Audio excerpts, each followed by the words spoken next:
Bueno, chicos, muy buen día. Espero que se encuentren muy bien. Hoy vamos a hablar en el área de ciencias naturales sobre qué es el clima, ¿cierto? Cuando nosotros hablamos del clima, estamos haciendo referencia a este fenómeno natural, ¿cierto? A eso que se presenta en cada región de manera natural, ¿cierto? Que se caracteriza por ser como como un conjunto de numerosos elementos, ¿cierto? Tales como la temperatura, la humedad, la presión, la lluvia, el viento, ¿cierto? Todos estos elementos que hacen determinar el tipo de clima, ¿cierto? Que se va a presentar, ¿cierto? Entonces nosotros debemos tener en cuenta que es de gran importancia el clima. ¿Por qué? El clima es de gran importancia para las regiones debido a que gracias a las características del mismo hace diferente una región de otra. Entonces, si nosotros nos ponemos a dar cuenta, si estamos hablando de nuestro país como lo es Colombia, nosotros tenemos nuestras regiones y cada región, así como tiene sus costumbres, su cultura, también se caracteriza por tener un tipo de clima, ¿cierto? Como un ejemplo, nosotros hablamos que hay en regiones donde el clima es más cálido, en otros es más frío, ¿cierto? Entonces, por esto es muy importante. Entonces, debemos tener en cuenta la importancia del clima. ¿Por qué? Porque para nuestro ecosistema, ¿cierto? Para nuestro ecosistema es muy importante los tipos de clima, ¿cierto? Porque no siempre hay animales que no sobreviven en un ambiente no adecuado para ellos, ¿cierto? Entonces nos dice también que las lluvias si presenta, digamos, no, estamos en un clima donde se genera lluvia, ¿cierto? Es importante para los cultivos, para las plantas, ¿cierto?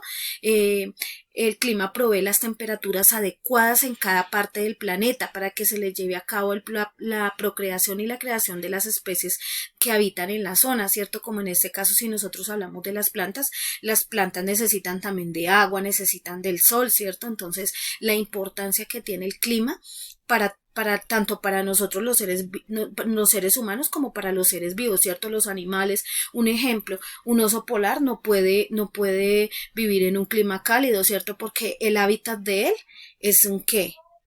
Es el clima frío, ¿cierto? Es temperaturas, mejor dicho, las que se presentan en el polo sur, todo ese tipo de clima que es adecuado para el hábitat de él, ¿cierto?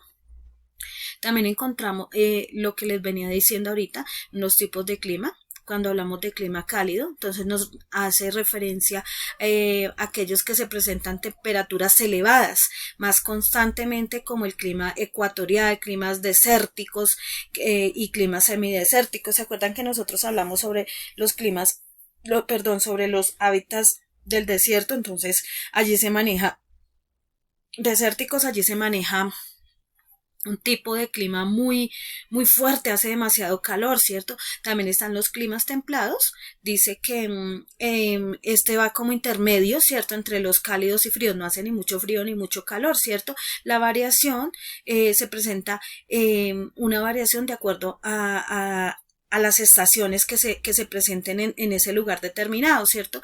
Y los climas fríos, aquellos en los que predominan las temperaturas bajas a lo largo del año, como son los climas polares y el clima de montaña, ¿cierto? Entonces lo que yo les venía diciendo, que ahorita hablándoles del hábitat de los osos polares, ¿cierto? Que son climas polares donde ellos viven, su hábitat donde ellos pueden sobrevivir. También los factores que afectan el clima son los rayos solares, ¿cierto? Los rayos solares son los que se encargan de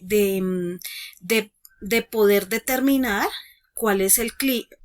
Entonces la mayor parte de la energía solar llega a la Tierra, ¿sí?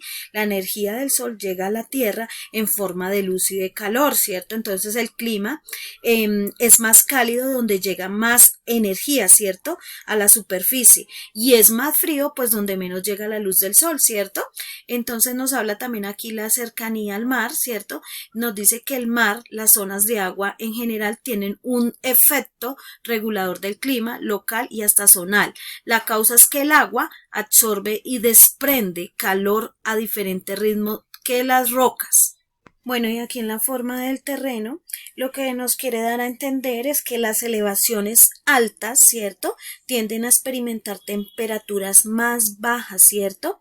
Que las áreas cercanas a elevaciones mucho más bajas, ¿cierto? Entonces aquí nos muestran cómo la forma del terreno sí afecta el tipo de clima, ¿cierto? Porque si nosotros nos encontramos en una parte elevada, ¿cierto? Entonces nosotros vamos a sentir incluso más el frío que si nos encontráramos en la parte baja. Entonces todo esto influye en los tipos de clima, ¿cierto? Todo este tipo de factores influyen en el clima, en la diversidad, en el cambio que hay en cada una de nuestras regiones. Entonces, mis chicos, ¿qué es lo que ustedes van a hacer? Van a dirigirse a un espacio abierto con un adulto y van a observar el lugar, o sea, el lugar donde se encuentran con atención, ¿cierto? Van a responder las siguientes preguntas. ¿Qué tipo de clima es? ¿Cuál es el elemento del clima que está influyendo en este momento? Em, Realiza un dibujo del clima que estás percibiendo. Si estás en un lado donde percibes un clima frío, cálido, ¿cierto? Entonces, o templado, entonces van a realizar un dibujo, ¿cierto? Sobre esta actividad. Bueno, chicos, esto es todo por hoy. Les mando un abrazo grande. Esta actividad es para que la realicen a más tardar. Como el próximo viernes tienen ciencias naturales, entonces a más tardar que esté para el día jueves esta actividad en los correos, ¿vale? Las evidencias. Muchas gracias, les mando un abrazo grande.